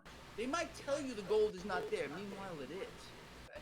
And right now they're thinking about how they're going to divvy it up. Right now, Elon Musk, Trump, maybe George Soros, who knows? They're in some back room right now saying, okay, let's tell them the gold isn't there. So we can take the gold that is there, we're going to split it up between all of us here. How many of you thought about that? Yeah, it's pretty freakish, isn't it, Lava? Absolutely freakish. Look, man, this is all a game. Everything you're seeing right now. None of it is real, including, again, I am not saying that there has not been fraud, that there has been misallocation of funds. But this can't be done in a day, a week, or even a month. We need a forensic audit to track where the cash went. We still have yet to be shown who's actually responsible. Okay, I understand these things take time. Jonathan, thank you. I already told you what happens with the raise, buddy. We would get purchasing power back in the currency, but the market wouldn't like it at all. The market's going to get hit really hard. It's going to get hit even harder without that. Anyway, look, man, so they're lying to you. Understand, when you hear about we found fraud, we found misallocation of funds, I'm not saying it didn't happen, but I'm telling you there's been no forensic audit done. They're not pointing fingers at who's responsible. And I'm waiting for the perp walk of not just the flunky down here, of someone up high. You think we're going to be waiting a little long for that to happen? It's astonishing how people believe the lies. They can tell them the truth, but when they can't stand for it, they would rather believe the lie than the truth. Does that sound about right to you? I think we're pretty much on the same page. Anyway, that's kind of it, guys. It goes, I want to thank you for being here. I really believe we covered a lot of stuff, and I want you to think about what we're saying here. Get out of these institutions. If you have to keep your cash, and you do, unfortunately, because you're forced to participate in these systems, we're going to say what I've been telling you for 1,000 years. That is what? Put your cash in a credit union. Okay, no derivative exposure here. I'm not saying they're safe, but they're safer, in my view, than these obviously completely insolvent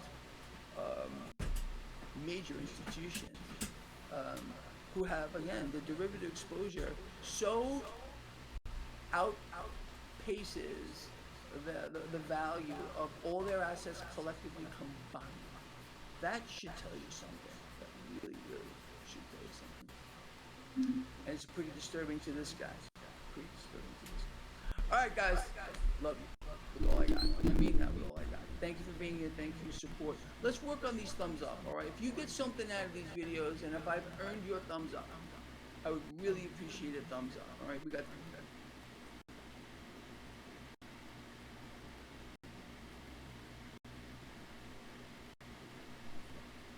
Coco's floating around up there, some of that little creature.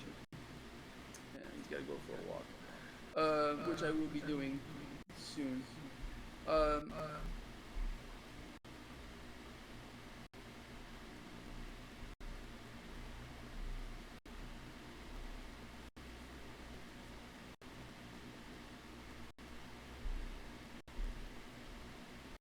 Come see us on tour. We're going to be in Baltimore, Hartford, Connecticut, Syracuse, Atlantic City, Levittown, New York, Cohoes, New York, and Providence, Rhode Island.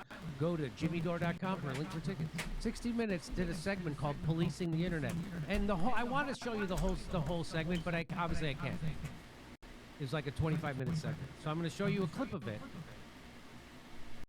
And they're all... This will be mind-blowing to you. It should be...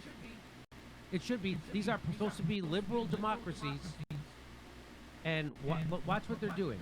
Here we go. It's 6:01 on a Tuesday morning, and we were with state police as they raided this apartment in northwest Germany.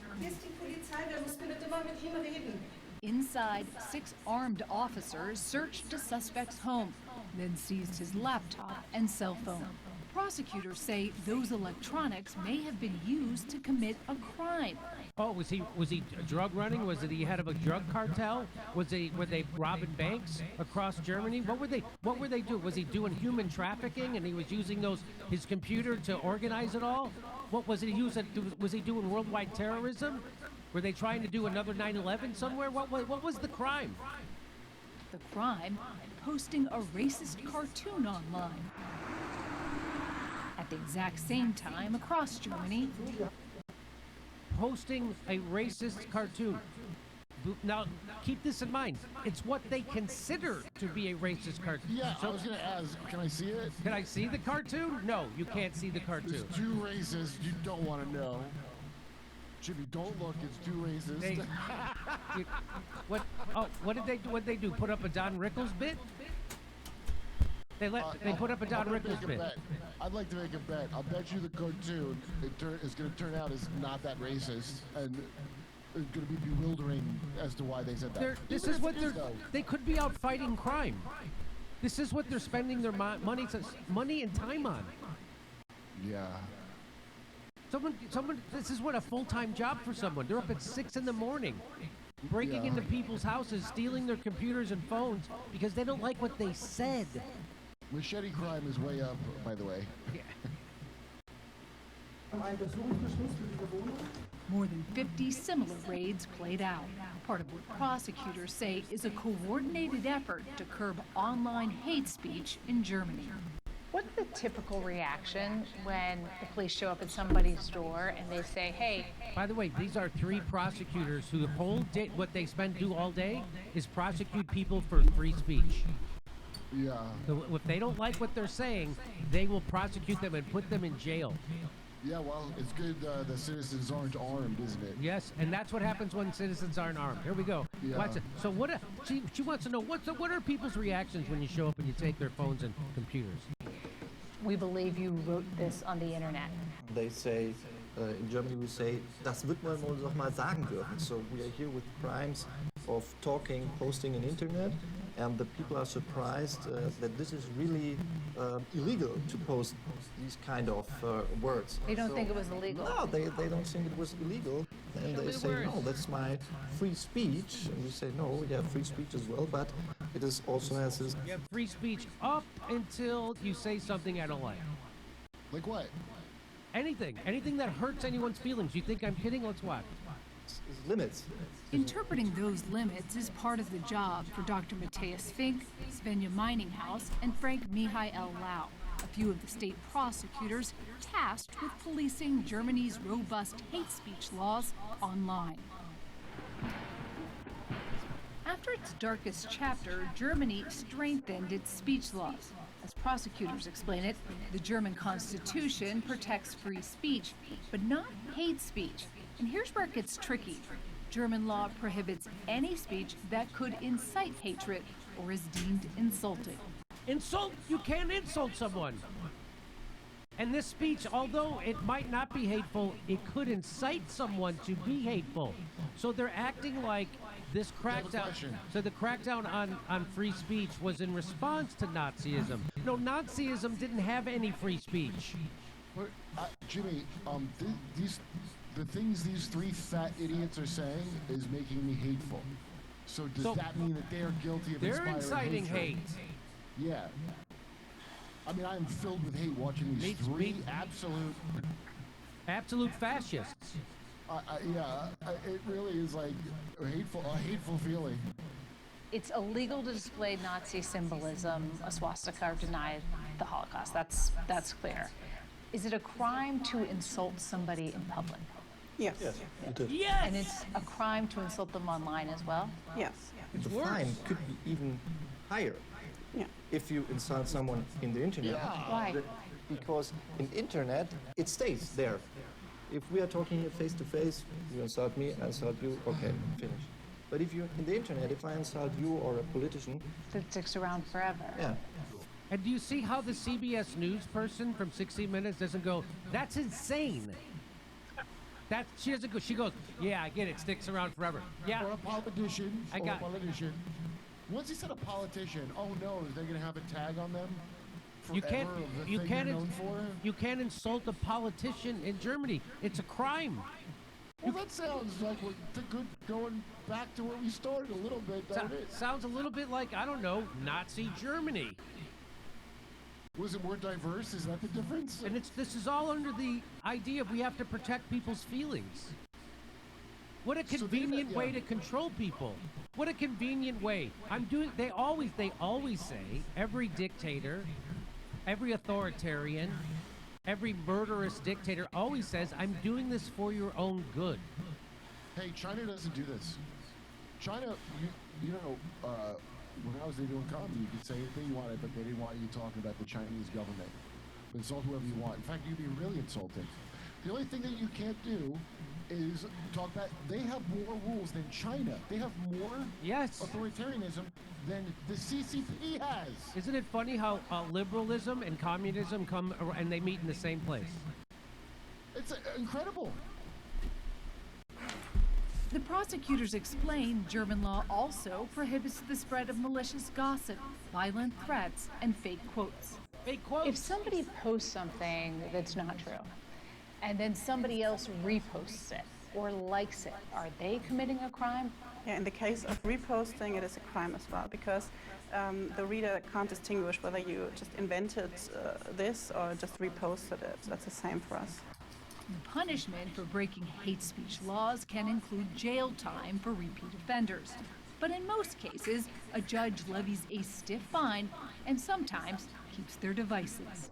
How do people react when you take their phones from them? They are shocked. It's a kind of punishment. This is called the banality of evil. They're shocked. Yeah, how shocked would you be if they were all armed? Because I know in America, I don't even think a cop would attempt some shit like that here, really. Like, you see it here and there, but people got guns. Yeah, they don't even want to go into really bad neighborhoods for important things, not tweets. They're doing this. If you lose your smartphone, it's even worse than the fine you have to pay. Because your whole life is typically on your phone now. They should lose their whole life. And the journalist, she's not like, you guys are off the chart authoritarian mental cases. She's like, yeah, it's bad. That's good. Boy, I remember, I think I owe the Taliban an apology. No kidding. For making fun of them. Remind me to apologize to the Taliban. Oh my God, did they have any Germany comedy clubs? Can you imagine? Could you imagine? Yes, they have it. Yep. It's like nothing you can imagine. Application of Germany's decades-old speech laws to the online world was accelerated after an assassination fueled by the internet sent shockwaves through the country. An assassination. Oh, so that's why we have to. You don't get to have free speech, and you go to jail. We take away your phone when you say something. The internet. Because there was some guy got killed. Because there was a political assassination. What? Wow, I don't think that narrative they gave is probably accurate of what happened. Right, well, here it is. Sorry to In use my speech. 2015, a video of a local politician named Walter Lubka went viral after he defended then-Chancellor Angela Merkel's progressive immigration policy. People with a very right political worldview, they started hating him on the internet. They started insulting him. They started to incite people to kill him. And that went on for about 4 years. Online? Yes, until in 2019, so 4 years after he gave that speech, he was shot in his head and instantly dead. So that was one of the cases where we see that online hate can sometimes find a way into real life. And then... Well, that's the whole story you're going to tell. That's it. So I guess we're all guilty of him being killed. Yes. I mean, okay, I guess that's bad, the cyberbullying of the elected official that doesn't do their job right. But I mean, at least the story had a happy ending. I'm kidding, don't arrest me. Oh, Germany. Recently, the United States played Canada in a hockey game, just like 2 days ago. And within the first 9 seconds, they had 3 fistfights. They had to stop the game 3 times in 9 seconds for fistfights. And you know what happened? They had to go in the penalty box for 5 minutes, and then they let them back out for beating the shit out of someone's face on camera. Yeah. But these people are going to jail for words. Well, what if we lose another great politician? Like, what was his name? I don't want to risk another precious life like that fat fuck from Germany. Here we go. Hurt people. After a man with links to neo-Nazis was arrested, Germany ramped up the creation of its online hate task forces. There are 16 units across the country, each with a team of investigators. Frank Michael Lau, a career criminal prosecutor, leads the Lower Saxony unit. How many cases are you working on at any time? In our unit, we have about 3,500 cases per year. 9? Just in his unit. They're prosecuting 3,009, did he say 900 cases? Mm-hmm. In what? Every year of people talking, just in his district. Most of them are calling me fat. Most of them say I am a virgin and I'm on fire. Investigators work out of this office in a converted courthouse. Lau says they get hundreds of tips a month from police, watchdog groups, and victims. You must see a lot of crazy stuff. Yes. The worst of the internet is wrapped in red case folders, stuffed with printouts of online slurs, threats, and hate. This is a criminal offense, so What does that say? Kletterpark voor Flüchtlinge. So they're suggesting that the refugee children play in the electrical wires. Oh, Kletterpark for Oh, that is illegal. So people with anti-immigrant sentiment put up power lines, a picture of power lines, and the headline said that this is where refugees' kids should play. Illegal. Going to jail. Oh my God. Wow, they should keep jamming as many refugees as they can into the area and building up the resentment and see what pops off. Okay. In this case, the accused had to pay 3,750 euros. Wow. It's not a parking ticket. Yeah, not a parking ticket. To build their cases, investigators scour social media and use public and government data. Lau says sometimes social media companies will provide information. So that's Oh my it. God. I have to stop it somewhere. It goes on and on. You see how long I this... could never live there. I would be a maniac if I lived there.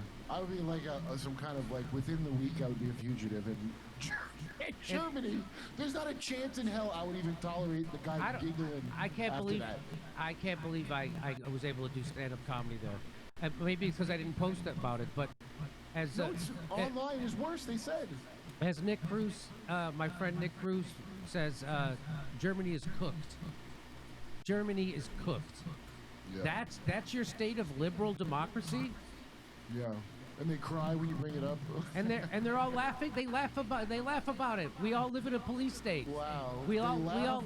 live in a surveillance state, a police state, a censorious state that criminalizes thoughts. Right.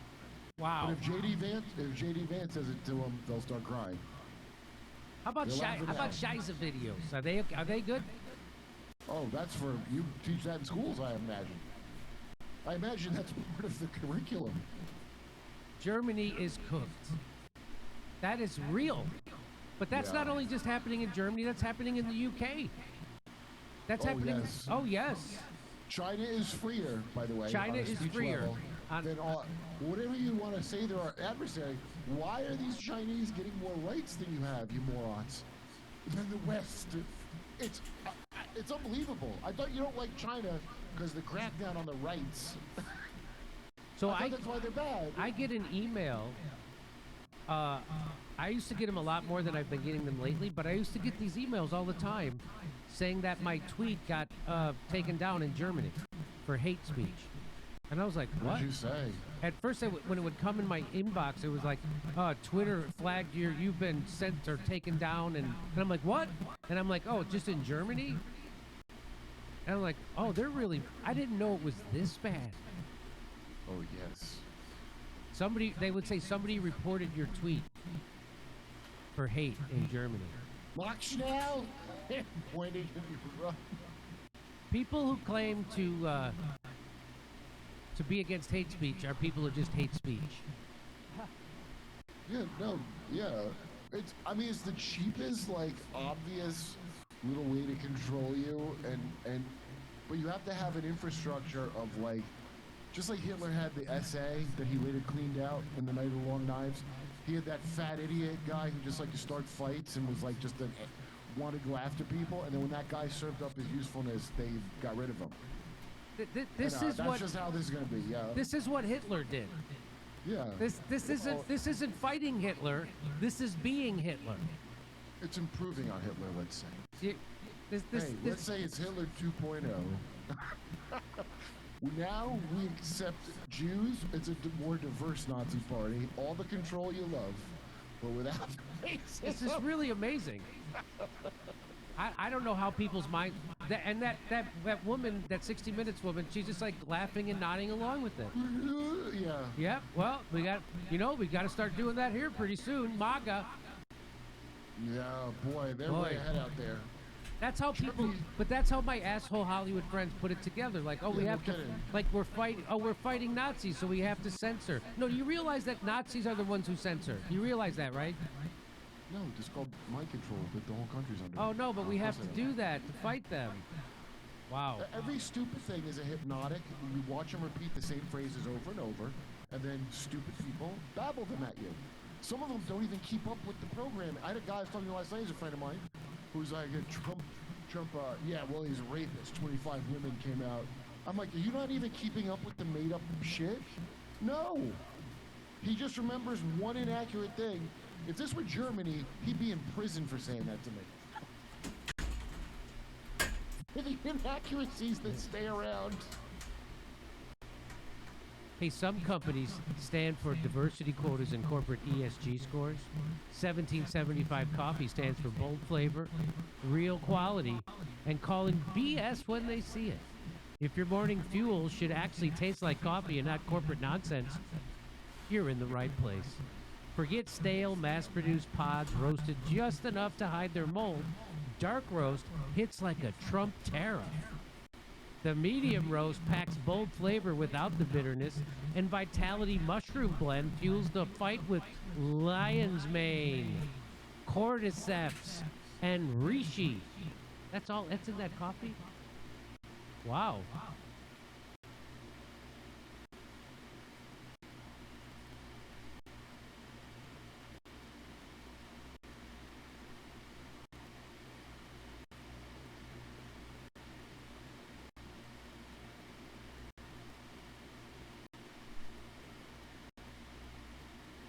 Come see us on tour. We're going to be in Baltimore, Hartford, Connecticut, Syracuse, Atlantic City, Levittown, New York, Cohoes, New York, and Providence, Rhode Island.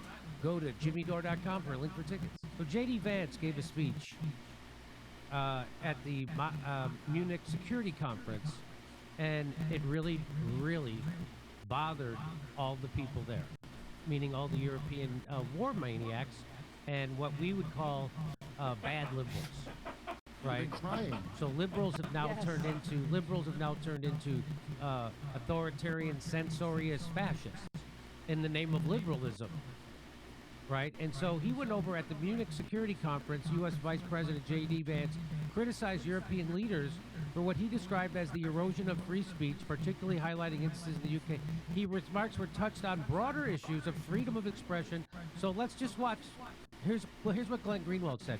In this single passage, J.D. Vance makes manifest the core lie driving the United States European Union foreign policy for decades. We claim everything we do is for advancing democracy when the goal is often the exact opposite. Never imagined a senior U.S. official would be saying this. You ready? Here we go. And sounded delighted. So he's talking about how they sounded delighted at this conference that they canceled an election in Romania. You don't know about that? Because they didn't like the way it turned out. And sounded delighted that the Romanian government had just annulled an entire election. He warned that if things don't go to plan, the very same thing could happen in Germany too. Now, these cavalier statements are shocking to American ears. For years, we've been told that everything we fund and support is in the name of our shared democratic values. Everything from our Ukraine policy to digital censorship is billed as a defense of democracy. But when we see European courts canceling elections and senior officials threatening to cancel others, we ought to ask whether we're holding ourselves to an appropriately high standard. So that was good to hear. And you know what I have to say to him? You are Putin's body. So that was, as Glenn never imagined a senior U.S. official saying this. You guys are all fascists, is what he's saying. You guys are all canceling. You guys are canceling elections, and you're proud of it. You guys are afraid to listen to your own people, and you're proud of it? You guys are authoritarian maniacs, and you're proud of it? Yes. So here's what Scott Ritter had to say. He said, welcome to the new American values. Goodbye, transatlantic hypocrisy. Well, I knew about JD's anti-trans agenda, but I didn't know it included the transatlantic. I'm like, come on, you hear what I'm saying. By the way, it's not transatlantic. We like to call it Eurodivergent. Don't misgeolygog someone. J.D. Vance's pushback against EU's authoritarian tactics, suppressing free speech, dissent, political parties, and labeling non-approved views as disinformation was refreshing. It's true, the WF-style fascism from Europe is absolutely terrifying. They want to control every aspect of your life through ESG policies. Easy to see it is as bigger threat than Russia as an American. Like Hegseth breaking it to NATO, these guys are young, smart, confident, and direct. The Europeans must need smelling salts. After this, anyone faint? I've been waiting for this kind of honest reassessment of our relationship with Europe and NATO for decades, while Vance is brusque. He's pointing out true authoritarianism, anti-democratic ideals that are being pressed by Euro elites. Vance is reasserting American interests. So, if you don't know what he's talking about, Romania's top constitutional court annulled the country's presidential election after security services warned the vote had been distorted by mass Russian influence campaign to favor a far-right candidate. Where have I heard that before? Oh yeah, remember they said Russia through the 2016 election because they bought $50,000 worth of Facebook ads? Do you remember that? And then they made up a story about them having a P-tape on Donald Trump, which was all made up. The whole dossier was all made up. And not that good of a story, really, when you think about it. Not that good of a story. And then they lied to the FISA court 17 times so they could phone tap on Donald Trump's campaign's phones, and they did that.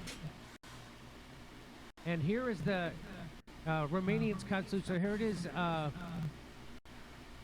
The election was won by this guy, Calin Georgescu, or however you name, the candidate who strives for reconciliation. So what this guy wanted was a reconciliation with Russia. He doesn't want to have war with Russia. He doesn't believe in the Ukraine war because he's smart. Because the Ukraine war is a BS proxy war. And we all know that. And it was provoked by NATO. He knows that too. And he's like, I'm tired of paying 4 times as much for my energy. Let's make friends with Russia. They don't want war. The people who want a war is Ukraine and NATO. And so here's what he had to say. Oh, that was it. That's it. That's the guy. I thought there was a video that went with this, but there isn't. So this guy was so upset. This is the chairman of the security conference. What is the city? What? Munich. There it is. The Munich Security Conference, and he cried after. Here's what he had to say. Yeah, let me know if you can hear it. Let's play this. Let's play this. I think so. Let's go. Conference started, transatlantic conference. After the speech of Vice President Vance on Friday, we have to fear that our common value base is not that common anymore. I'm very grateful to all those European politicians that spoke out and reaffirmed the values and principles that they are defending. No one did this better than President Zelensky. Let me conclude, and this becomes difficult.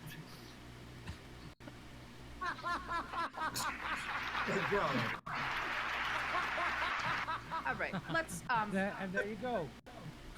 Bravo, Eric applauds to your crying scene. J.D. Vance made the Europeans cry with his speech. Oh my God! Did you hear how broken-hearted his tears were from? What was that I just watched?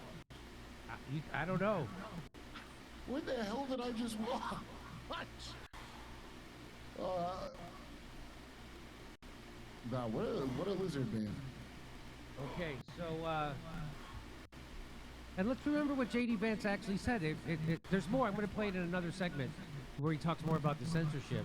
But this was recently and sounded delighted that the Romanian government had just annulled an entire election. He warned that if things don't go to plan, the very same thing could happen in Germany too.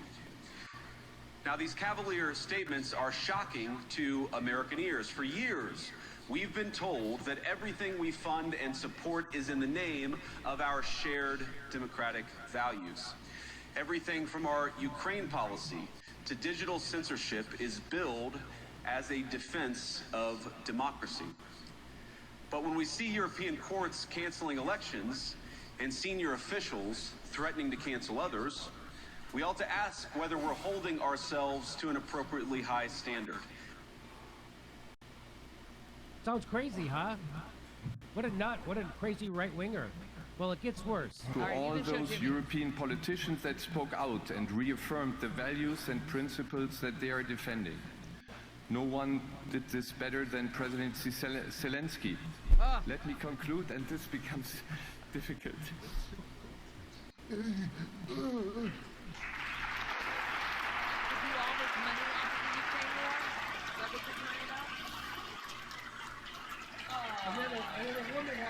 It's okay. That. Whose account is that so I can grab that video? That is unbelievable. That's what liberalism has come to. CB Distillery stock-up sale is officially live. Save up to 40% on everything. If you're struggling to sleep, dealing with daily stress, or need relief after a tough workout, you gotta check out CB Distillery. They've got natural plant-based solutions.